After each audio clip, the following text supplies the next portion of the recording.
Dan Morgan, Thomas Davis, John Beeson, Luke Kuechly, and in my opinion, this guy could be next.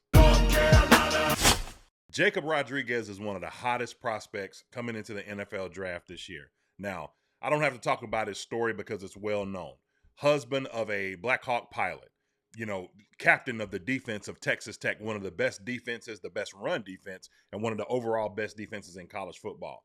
But the question always remains, how will that transition to the NFL? Well, I know that the combine is what many people call the underwear Olympics. Pause. But at the same time, it does give you a snapshot of what someone could look like from an athletic profile. For example, when you look at his RAS scores are off the charts except for things like his height and his weight.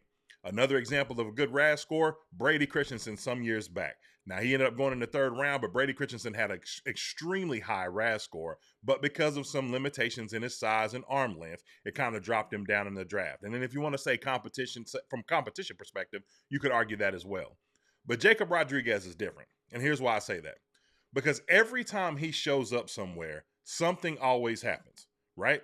Now, we're talking about a guy who literally had 7 forced fumbles this year, multiple interceptions, amazing stats.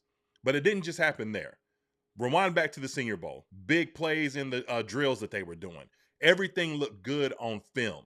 So to me, it was one of those things that's like, okay, let's see how this works out when he goes to the combine. How strong is he? How fast can he run? How fast can he do the 3-cone drill? And all those things worked out. 4.6 40.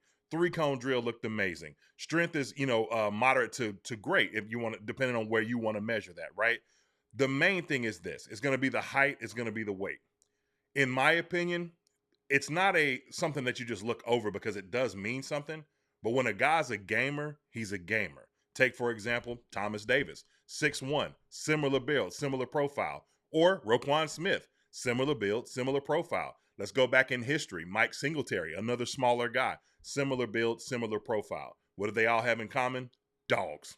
The question is going to be, where does he go? Now, there are multiple teams that love Jacob Rodriguez, and for good reason.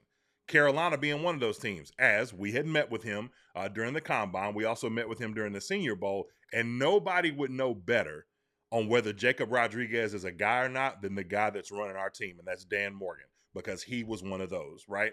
So he would be able to tap in and understand the level of this guy, just what makes him, his moxie, what's going to, help him develop to a great pro.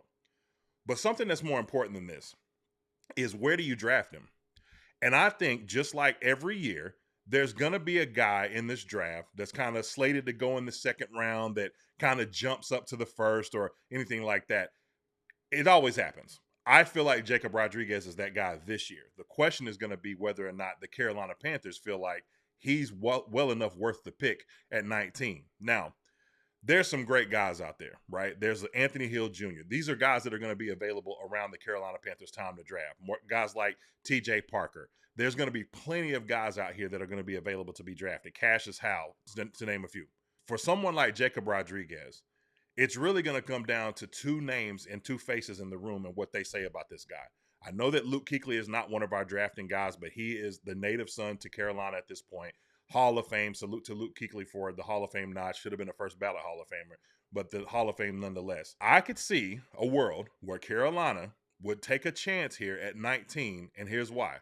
When you get Dan and Luke in the same room together, 2 guys that know what this looks like, not just from a Carolina Panther perspective, right? But you've got guys around the building, those 2 specifically, and TD, who works for the media department, that if they go banging the table, similar to how remember, last year, TD said at the beginning of the year, and you could see this film, I think it was on the Panther Huddle, where TD talked to Dan Morgan, and he was saying, like, they were pretty locked in early on Teteroy McMillan, way back in January before the draft even happened, right? Before they even had the meeting with him at the combine or any of that other stuff, any of the top 30 visits or anything like that. They were keyed in like, yeah, we need this guy. Like, this is going to be a difference maker for our franchise. I feel like this could be a similar situation because there's a lot of momentum building up around Jordan Rodriguez, and I personally don't see him getting out of the first round. Now, I know some people may be like, man, well, the measurables just aren't there, man. What if he gets out here and, it blows and, blows it up? Look, when you have a guy that's this instinctive, to me, it just doesn't, I don't see that happening, right? Now, there's never any, guarantee. There's never any guarantee that the guy's going to be healthy enough. There's no guarantee that he's going to grasp the playbook fast enough.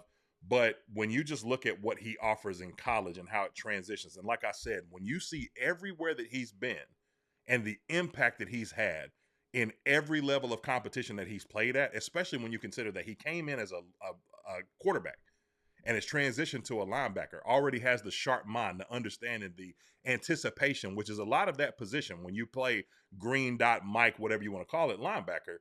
I just think that those three guys are going to probably get in a room together at some point, or they'll be in a room and maybe they get a chance to talk, after everybody walks out of the room. And if Jacob Rodriguez's name comes up multiple times, I do not see, personally, I don't see a problem with this, but I also would not see a world where they would say, no, we're not going to take him at 19. It's just too high.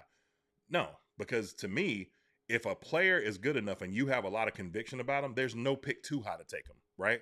How many times over years have we done these re-mock drafts, right? After a year of seeing a guy, like, okay, you want to go back to something that's a little more sensitive to us, right?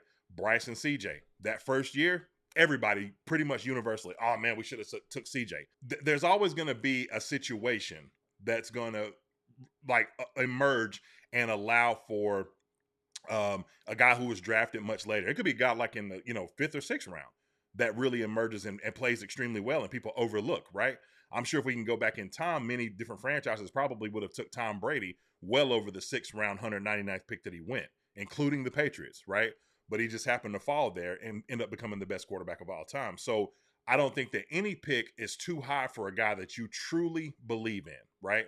And I think that this is going to be one of those situations that, like I said, when Dan Morgan, Thomas Davis, and Luke Kuechly all start having these conversations, they're going to probably come to a conclusion of like, hey, if you want this guy, many different mocks have us taking him at 51.